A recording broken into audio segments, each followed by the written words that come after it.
Bapak Yanto akan menceritakan tentang perjalanan Babang Tamfan Xiaoyan. Saat ini kita kembali diperlihatkan dengan pertempuran di antara kelompok Xiaoyan melawan monster berjubah hitam.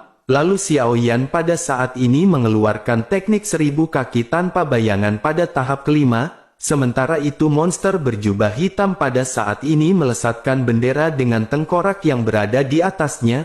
Lalu tengkorak ini menyebarkan banyak jiwa yang pada saat ini segera melesat ke segala arah. Dan jiwa-jiwa ini terlihat seolah-olah takut mati di tangan dari pria berjubah hitam. Kemudian pria berjubah hitam ini memurnikan dan memenjarakan mereka semua di aliran jiwa.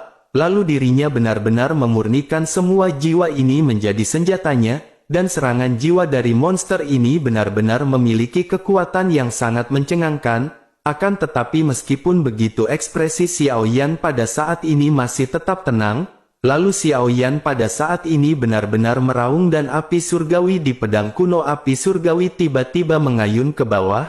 Kemudian udara di sekitarnya pun sepertinya membeku pada saat ini dan semua jiwa yang dirangkai di dalam kekacauan seolah-olah menghindar. Lalu jiwa-jiwa ini menunjukkan kepanikan dan mereka benar-benar menjauhi pedang kuno api surgawi. Dan pada akhirnya pedang kuno api surgawi yang sangat kuat ini segera menghantam pria berjubah hitam.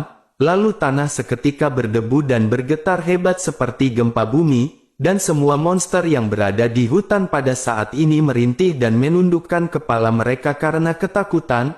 Bahkan semua orang di kelompok Xiaoyan juga pada saat ini berseru kaget melihat serangan dari Xiaoyan. Sementara itu Xiaoyan pada saat ini melayang di udara dengan pelindung roh yang berada di tubuhnya yang perlahan menghilang. Lalu alis Xiaoyan pada saat ini masih berkerut dan Xiaoyan merasakan pertanda buruk di hatinya. Kemudian tatapan semua orang terkonsentrasi ke bawah dan bekas luka seperti ngarai pada saat ini segera tercipta di permukaan tanah. Lalu dapat dilihat betapa kuatnya tingkat kelima dari 1000 kaki tanpa bayangan yang dilesatkan oleh Xiaoyan. Dan ini adalah pertama kalinya bagi kelompok Xiaoyan melihat 1000 kaki tanpa bayangan dari Xiaoyan yang begitu dahsyat. Lalu mereka pun bertanya-tanya inikah kekuatan serangan Xiaoyan yang berada di tahap bintang 8 Dodi. Namun di tengah-tengah rasa tercengang ini semua orang pada saat ini juga masih memiliki kekhawatiran. Karena mereka belum melihat keberadaan dari monster berjubah hitam dan tidak tahu apakah mereka pada saat ini kalah atau menang. Namun tidak lama setelah itu senyum jahat yang halus segera membuat semua orang merinding. Karena 30.000 jiwa yang dilesatkan oleh monster berjubah hitam pada saat ini masih melayang, dan terlihat jelas bahwa monster berjubah hitam ini benar-benar tidak terkalahkan. Lalu di dalam debu yang berterbangan sosoknya perlahan terbang keluar, kemudian tubuhnya benar-benar sangat terdistorsi seolah-olah dirinya pada saat ini telah dipelintir. Lalu masih ada bekas luka dari tubuhnya akibat hantaman pedang api surgawi dari Xiaoyan. Akan tetapi pada saat ini tidak ada darah yang keluar dari luka-lukanya. Tentu saja kelompok Xiao yang pada saat ini benar-benar tercengang terlebih lagi setelah mendengar suara tulang yang bergerak. Lalu lengan serta kepala dan tubuh dari monster berjubah hitam yang terkilir semuanya pada saat ini dikembalikan ke posisi semula. Sedangkan mata bayi berdarah legendaris di belakangnya pada saat ini juga tiba-tiba terbuka. Kemudian mata merah darahnya melotot dengan sangat besar dan tampak meluap dengan darah. Lalu mata ini segera menatap lurus ke arah kelompok Xiaoyan yang berada di atas. Kemudian monster berjubah hitam pada akhirnya segera membuka mulutnya untuk berbicara. Lalu dirinya berkata bahwa keterampilan bertarung ini sangat kuat dan sangat bagus. Dan dirinya pada saat ini benar-benar sangat ingin membunuh Xiaoyan. Sehingga dirinya berharap agar Xiaoyan tetap tenang karena dirinya tidak akan memperlakukan Xiaoyan dengan buruk. Lalu dirinya juga akan menjaga jiwa Xiaoyan dengan baik setelah kematian Xiaoyan. Setelah monster berjubah hitam ini selesai berbicara, akhirnya tubuhnya pun sedikit bergetar. Lalu sedikit suara terendam terdengar hingga akhirnya monster berjubah hitam ini menghilang di tempatnya. Lalu pada detik berikutnya sosoknya muncul di atas kepala Xiaoyan, kemudian cakar tajam yang seperti jarum baja pada saat ini berkedip-kedip disertai dengan racun. Tentu saja semua orang seketika terkejut karena gerakan tersebut benar-benar sangat cepat. mereka pada saat ini benar-benar tidak bisa melihat bagaimana makhluk ini bisa sampai ke puncak kepala Xiao Yan, bahkan makhluk ini seolah-olah telah berteleportasi dan semua orang segera meneriakkan nama Xiao Yan. Lalu Xiao Yan juga bereaksi secara alami dengan kekuatan bintang 8 Dou-Di-nya, dan ditambah dengan kekuatan spiritual Xiao Yan yang kuat. Meskipun makhluk ini tidak dapat dilihat di depan semua orang tetapi Xiao Yan samar-samar dapat melihatnya. Lalu Xiao Yan segera mengangkat pedang kuno api surgawi pada saat ini, dan Xiao Yan pada akhirnya berhasil memblokir serangan dari monster berjubah hitam. Akan tetapi Xiao Yan pada saat ini bisa merasakan bahwa hanya ada sedikit kekuatan dari serangan ini. Lalu Xiao Yan pun mengerutkan kening dan bertanya-tanya apa yang dipikirkan oleh monster ini. Tidak mungkin dirinya memiliki kekuatan yang selemah ini ketika dirinya menyerang Xiao Yan. Lalu Xiao Yan berpikir cepat di dalam hatinya dan segera menyadari bahwa monster ini adalah pembunuh utama yang dikirim oleh aliansi bayangan. Oleh karena itu dirinya pasti tidak akan menimbulkan banyak gerakan untuk membunuh orang. Dan pada akhirnya Xiao Yan dapat menemukan bahwa sepertinya incaran dari makhluk ini bukan lagi Xiao Yan. Tampaknya makhluk ini telah menyadari keterampilan bertarung tim Xiao Yan yang bisa meningkatkan kekuatan. Dirinya telah mengetahui bahwa peningkatan kekuatan dari Xiao Yan ini bersumber dari pembagian Douqi rekan-rekannya. Oleh karena itu tampaknya target serangan ini bukanlah Xiao Yan melainkan rekan-rekannya. Lalu apa yang dipikirkan oleh Xiao Yan ini memang benar karena tiba-tiba monster tersebut pun segera melesatkan tangannya, dan bersamaan dengan itu 30.000 jiwa yang berada di atas langit segera menyerang ke kelompok Xiao Yan yang pada saat ini menatap ke arah Xiao Yan. Lalu jiwa-jiwa yang dipenuhi dengan energi jahat pada saat ini segera melesat ke arah kelompok Xiao Yan dengan gelombang demi gelombang kekerasan. Kemudian kelompok Xiao Yan yang belum bersiap pada saat ini benar-benar menerima serangan tersebut, sehingga pakaian semua orang pada akhirnya segera robek menjadi bolong seperti orang gembel. Melihat adegan ini Xiao Yan juga pada saat ini benar-benar sedikit terkejut. Xiao Yan menyadari bahwa kekuatan dari monster ini benar-benar terlalu menakutkan, bahkan Xiao Yan dan yang lainnya belum pernah melihatnya sebelumnya. Dan dengan adanya 30.000 jiwa orang yang terbunuh maka berapa banyakkah Dou-Di yang telah mati secara tragis di tangan orang ini. Sementara itu di sisi lain meskipun ditempa oleh serangan dari banyaknya jiwa, kelompok Xiao Yan yang terkejut segera pulih dan mereka pada saat ini segera mengeluarkan kekuatan masing-masing. Lalu kelompok Xiao Yan pada saat ini segera membentuk benteng pertahanan dan yang terbuat dari Douqi. Di sisi lain Xiao Yan juga pada saat ini segera menyadari ada sesuatu yang salah dan memerintahkan semua orang untuk berhati-hati, dan pada akhirnya kelompok Xiao Yan segera menyadari apa yang diteriakkan oleh Xiao Yan. Di antara kelompok Xiao Yan pada saat ini yang terlihat lebih lemah adalah Nan Erming, lalu kelompok Xiao Yan juga telah menyadari bahwa tujuan utama dari monster berjubah hitam adalah mereka. Oleh karena itu mereka menyadari bahwa Nan Erming adalah target terbaik untuk diserang pertama. Hal itu dikarenakan Nan Erming berspesialisasi dalam hal racun, dan sekali saja Nan Erming terjatuh maka semua orang secara alami akan runtuh. Lalu tanpa ada perlindungan racun dari Nan Erming tentunya monster berjubah hitam itu akan dengan leluasa melakukan serangan. Dan apa yang dipikirkan oleh semua orang ini memang benar karena pada saat ini tiba-tiba mereka melihat monster berjubah hitam tidak ada lagi di tempatnya. Bahkan kecepatan dari monster ini benar-benar sangat cepat. Lalu pada akhirnya sosoknya pada saat ini segera berada di hadapan Nan Erming dan kuku tajamnya segera langsung menusuk ke perut Nan Erming. Saat ini monster berjubah hitam hendak menarik cakarnya dan ingin merobek Nan Erming menjadi dua bagian. Namun tiba-tiba badai dahsyat segera terjadi di belakang monster tersebut yang mengakibatkannya sedikit terkejut. Lalu bersamaan dengan itu banyak bilah pedang tajam yang dilesatkan ke arah si monster. Pada akhirnya di bawah serangan dahsyat ini mau tidak mau dirinya segera menarik tangannya dan gagal membunuh Nan Erming.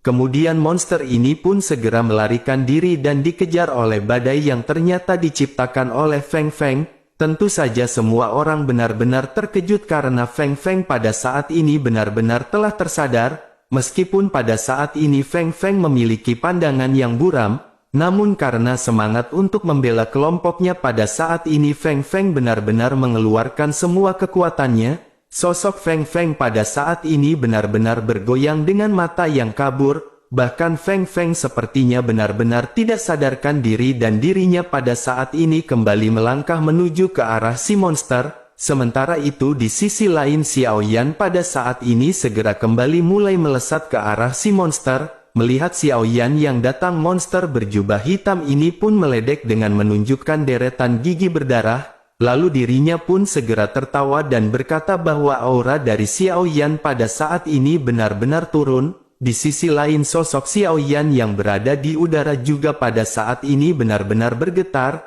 Karena kekuatan bintang 8 dari Xiao Yan telah turun ke tahap puncak bintang 7 dan itu masih menurun.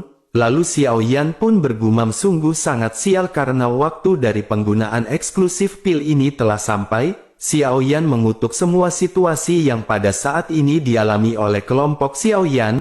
Apalagi Nan Erming pada saat ini menderita cedera serius dan keterampilan bertarung tim juga menghilang. Selain itu kekuatan Xiao Yan juga pada saat ini benar-benar telah turun, namun Xiao Yan pada saat ini tidak menyerah dan mengangkat pedang kuno api surgawi dan menebaskannya ke arah bayi berdarah tersebut, tetapi dengan kekuatan yang dimiliki oleh monster berjubah hitam, maka dirinya dengan mudah segera melesatkan telapak tangannya untuk menghindari pedang kuno api surgawi dan langsung mengenai perut bagian bawah Xiao Yan. Lalu benturan ini benar-benar membawa kekuatan besar, karena banyak darah pada saat ini segera keluar dari mulut Xiao Yan bersamaan dengan organ internal. Melihat adegan ini mata King Mu'er benar-benar terpana dan dirinya langsung berteriak ketika dirinya melihat Xiao Yan dihantam oleh monster berjubah hitam.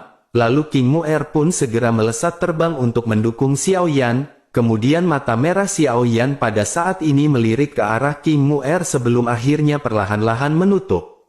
Melihat adegan ini King Mu'er pun terkejut dan memanggil-manggil nama Xiao Yan. Dirinya meminta Xiao Yan untuk bangkit dan jangan membuatnya takut. King Mu'er pada saat ini benar-benar ketakutan dengan air mata yang mengalir dari matanya seperti air hujan. Lalu air mata ini menetes di wajah Xiao Yan dan membasuh mengalirkan darah di wajahnya.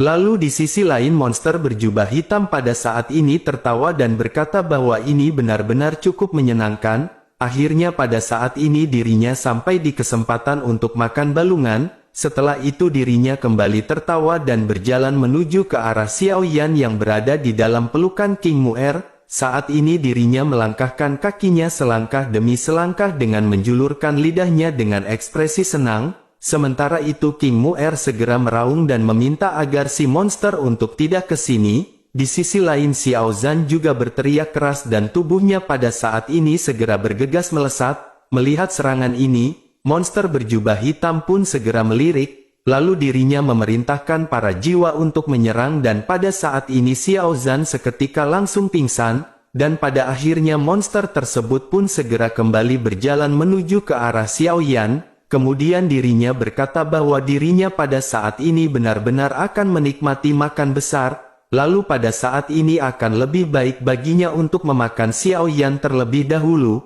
Selain itu dirinya tidak tahu apakah api surgawi dapat digunakan di tubuhnya, selain itu ada segel roh di tubuhnya dan tentu saja itu memiliki rasa yang enak.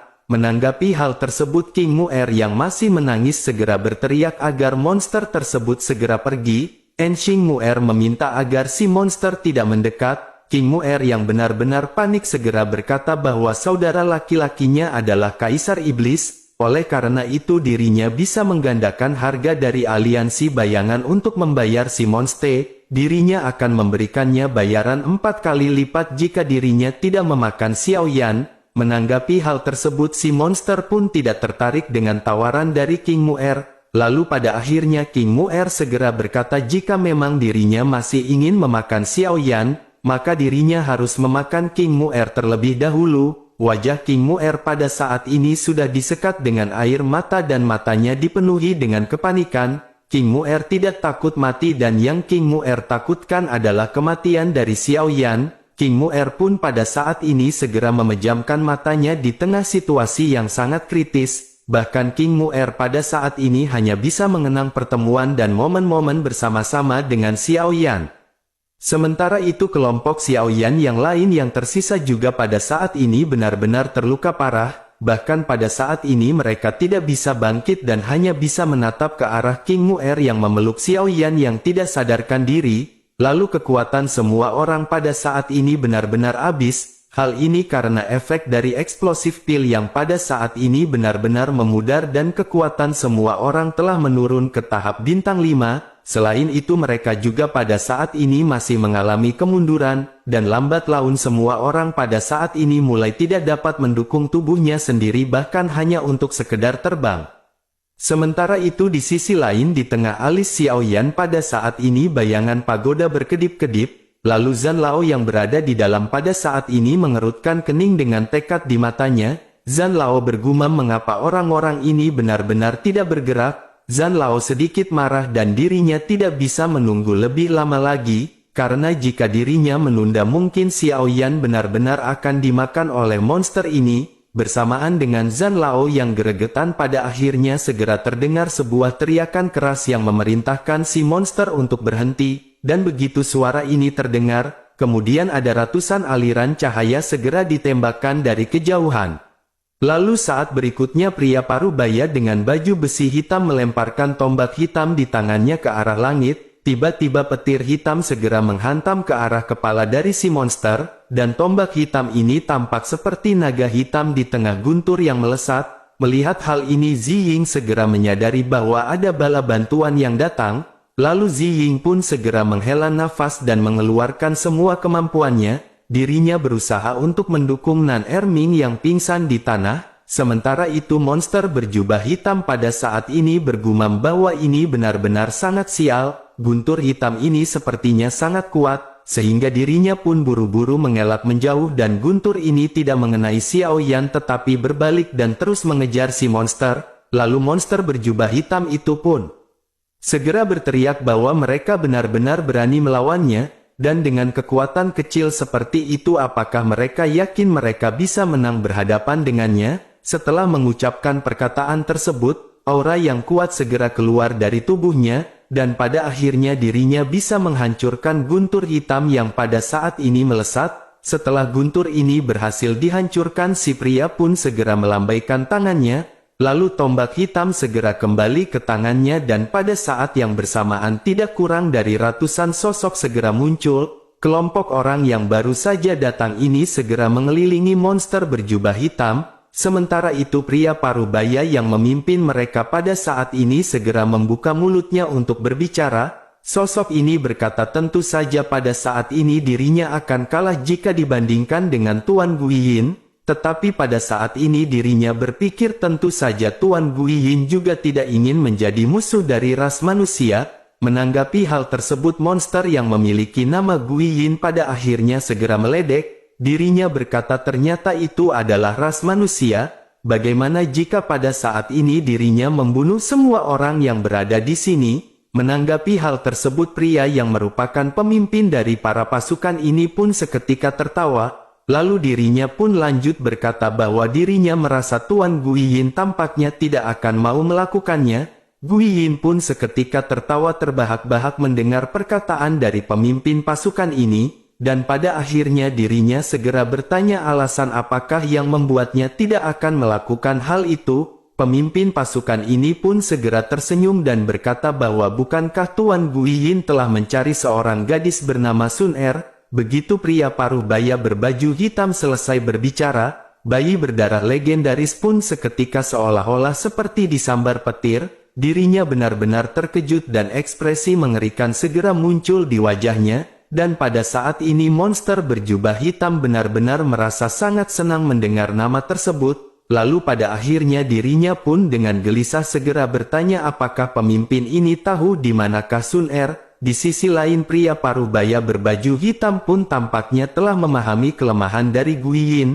Melihat hal ini dirinya pun segera menoleh ke arah semua orang yang berada di sekitarnya. Dirinya memberi isyarat kepada mereka untuk membawa Xiao Yan dan yang lainnya pergi dengan cepat. Setelah itu dirinya pun kembali membuka mulutnya ke arah Guiyin. Dirinya berkata bahwa dirinya khawatir Tuan Guiyin harus bertanya kepada kaisar manusia sendiri. Inilah yang diminta oleh kaisar dari ras manusia untuk disampaikan kepada Tuan Guiyin. Selain itu kaisar mereka juga mengatakan bahwa jika Tuan Guiyin membunuh Xiao Yan hari ini, maka Sun Er, pria berbaju hitam ini pun seketika berhenti berbicara dan Guiyin menyadari maksud dari pria ini. Tubuh dari Guiyin pun seketika bergetar. Melihat orang-orang yang membawa Xiao Yan pergi pada saat ini tubuh Guiyin benar-benar tidak bisa bergerak, dirinya menyadari apa maksud dari perkataan pria berbaju besi hitam ini. Sementara itu pria parubaya berbaju besi hitam pun segera menangkupkan tinjunya kepada Guiyin, dirinya segera mengucapkan terima kasih kepada Tuan Guiyin atas kemurahan hatinya. Setelah itu dirinya segera memerintahkan pasukannya untuk segera pergi. Sementara itu Guiyin pada saat ini hanya bisa terdiam, lalu setelah merenung sejenak pada akhirnya Guiyin segera menyampaikan pesan kepada pria berbaju besi hitam. Guiyin meminta untuk menyampaikan pesan kepada kaisar manusia, katakan padanya bahwa jika dirinya menyakiti Sun Er bahkan sedikit pun, maka dirinya benar-benar akan membunuh seluruh umat manusia di bawah kepemimpinannya. Setelah mengucapkan perkataan tersebut dirinya pun segera melambaikan jubahnya dan sosoknya seketika menghilang. Bersamaan dengan kepergiannya dirinya pada saat ini bergumam bahwa dirinya dibangkitkan dengan dendam hanya untuk menemukan Sun Er. Lalu semuanya telah berjalan cukup lama tetapi dirinya pada saat ini masih tidak bisa melepaskan kekasihnya. Sementara itu setelah kepergian dari Guiyin seorang prajurit segera memberikan informasi kepada pria berbaju besi hitam. Prajurit ini bertanya bagaimana dengan Dan Yan. Menanggapi pertanyaan tersebut pria parubaya berbaju baja hitam pun pada saat ini mengerutkan kening. Dirinya berpikir sejenak sebelum akhirnya segera membisikkan sesuatu kepada si prajurit. Lalu prajurit itu pun seketika mengangguk sebelum akhirnya pemimpin dari para pasukan ini berjalan menuju ke arah tempat Dan Yan. Setelah itu dirinya bergumam bahwa orang ini benar-benar telah terluka parah. Setelah mengucapkan perkataan tersebut dirinya pun segera menatap ke arah Xiao Yan yang pada saat ini benar-benar telah pingsan. Lalu dirinya pun segera memerintahkan semua orang untuk segera pergi. Dan pada akhirnya pasukan ini segera bergegas membawa Xiao Yan dan kelompoknya untuk kembali ke kota Juxi. Lalu setelah kepergian dari semua orang pada saat ini tempat ini benar-benar sangat dingin. Kemudian aroma berdarah pada saat ini benar-benar sangat jelas tercium karena setelah pertempuran sengit, bahkan daerah di sekitar sini benar-benar menjadi berantakan dan ada mayat di mana-mana. Sementara itu di atas puncak salju sesosok tubuh pada saat ini tergeletak rata di puncak gunung. Lalu ada dua perisai doki yang pada saat ini terlihat samar dan sepertinya menghilang. Bersamaan dengan itu pada saat ini sosok Guiyin kembali muncul dengan mengenakan jubah hitam. Dirinya pun menatap ke arah perisai yang hendak runtuh dan dengan jentikan jarinya pada akhirnya perisai ini pun seketika runtuh. Lalu dirinya pun menganggukkan kepalanya dan bergumam bahwa ini adalah putra dari Master Pil Palace. Sayang sekali bocah ini benar-benar sia-sia. Akan tetapi meskipun begitu, ketika berbicara di tahap ini mata Guiyin seketika berubah menjadi dingin. Dan pada saat ini dirinya samar-samar bisa melihat cahaya biru dingin berkedip di matanya. Lalu selain itu mata yang berada di telapak tangan Guiyin juga pada saat ini berkedip berkali-kali. Dan pada akhirnya sosok Guiyin tiba-tiba melayang di udara dan perlahan-lahan mulai menghilang. Kemudian sosok Dan Yan pada saat ini benar-benar ditinggalkan setelah kehilangan pelindung doki. Lalu kepingan salju pada akhirnya memenuhi langit dan menutup Dan Yan yang pada saat ini benar-benar tidak bergerak. Dan setelah waktu yang tidak diketahui sosok lain segera muncul di atas gunung. Lalu orang ini adalah penjaga di samping pria parubaya dengan baju besi hitam sebelumnya. Dirinya pun menatap Dan Yan dan menguji nafas Dan Yan dengan jarinya dan segera mengerutkan kening. Lalu dirinya pun bergumam bagaimana mungkin ini bisa terjadi. Ternyata apa yang ditebak oleh kaisar manusia memang benar. Setelah menggumamkan kalimat ini bentuk tangannya segera berubah beberapa kali sebelum akhirnya dirinya melihat sekeliling dengan hati-hati. Dan pada saat ini terlihat seolah-olah dirinya takut akan sesuatu. setelah menyadari sesuatu yang tidak normal pada akhirnya sosoknya segera naik ke langit, kemudian dirinya pun segera berubah menjadi kilatan panjang dan meninggalkan Dan Yan dengan sangat cepat, lalu setelah cukup lama bola api menyala di puncak gunung dan secara bertahap padam dengan salju tebal di seluruh langit. Sementara itu di sisi lain masih jauh di kota Juxi, terlihat kediaman King Haoran yang pada saat ini benar-benar terlihat sangat menegangkan.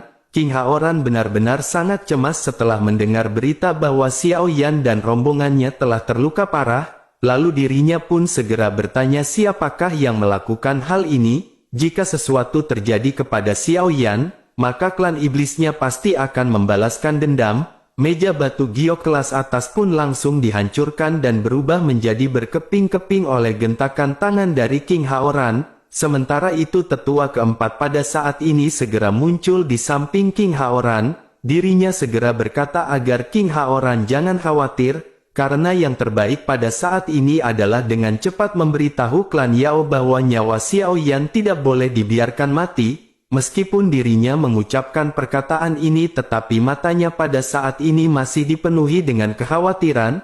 Sementara itu di Xiao Mansion pada saat ini Zenny terlihat ragu-ragu di aula, karena setelah mendapatkan berita bahwa Xiao Yan dan yang lainnya telah terluka parah, tentu saja membuat Zenny benar-benar pucat dan kegelisahan Sun Er juga pada saat ini menjadi semakin intens. Apalagi Sun Er dan Xiao Yan sudah lama menjalin hubungan dan dapat dikatakan pada saat ini mereka memiliki koneksi hati.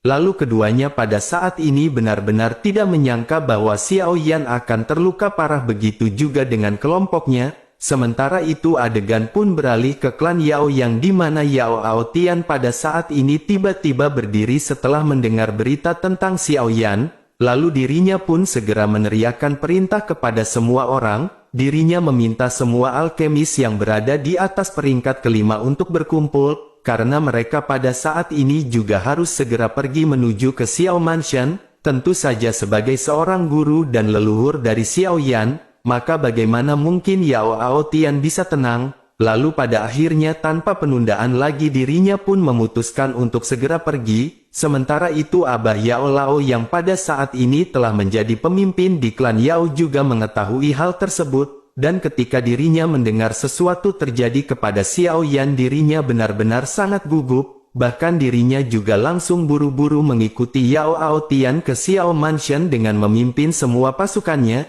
Diketahui jika bakat Yao Lao untuk memurnikan obat benar-benar telah menembus setelah dirinya sampai ke benua Dodi. Oleh karena itu Yao Lao pada saat ini benar-benar memiliki prestise di mata semua orang. Sementara itu adegan beralih ke keluarga Warcraft. Pada saat ini sosok piton penelan surga yang sangat besar segera turun dari langit dan berubah menjadi sosok yang sangat cantik. Lalu sosok ini segera perlahan berjalan ke aula, dan sebagai binatang penjaga pada saat ini kemampuan Kailin juga benar-benar telah meningkat pesat. Lalu setelah Kailin mendengar kabar mengenai Xiao Yan, pada saat ini dirinya merasa darahnya seketika bergetar. Bahkan getaran itu dapat dirasakan oleh semua anggota klan Warcraft dan mereka menyadari bahwa ini adalah sebuah dendam dari seorang tante tato naga bonar.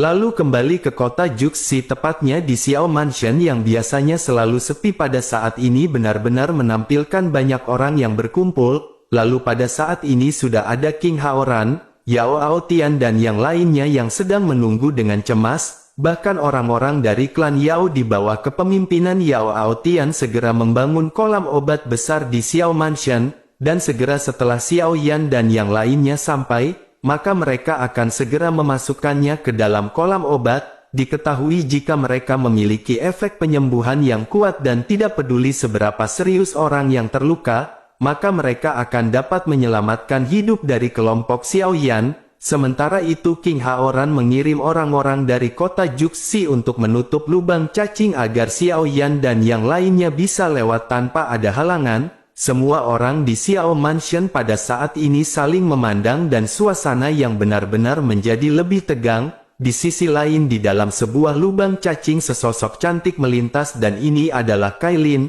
Saat ini Tante Kailin pada akhirnya segera sampai di Xiao Mansion dan Sun Er segera bergegas menemuinya. Lalu dengan tangis Sun Er pada saat ini segera memeluk Kailin. Sementara Kailin dengan lembut mengelus kepala Sun Er, kemudian Kailin pun menghibur Sun Er dengan berkata agar Sun Er tidak perlu khawatir, karena jika Xiao Yan mati maka kematiannya hanya bisa dilakukan di tangan Ratu Medusa yang aduhai ini.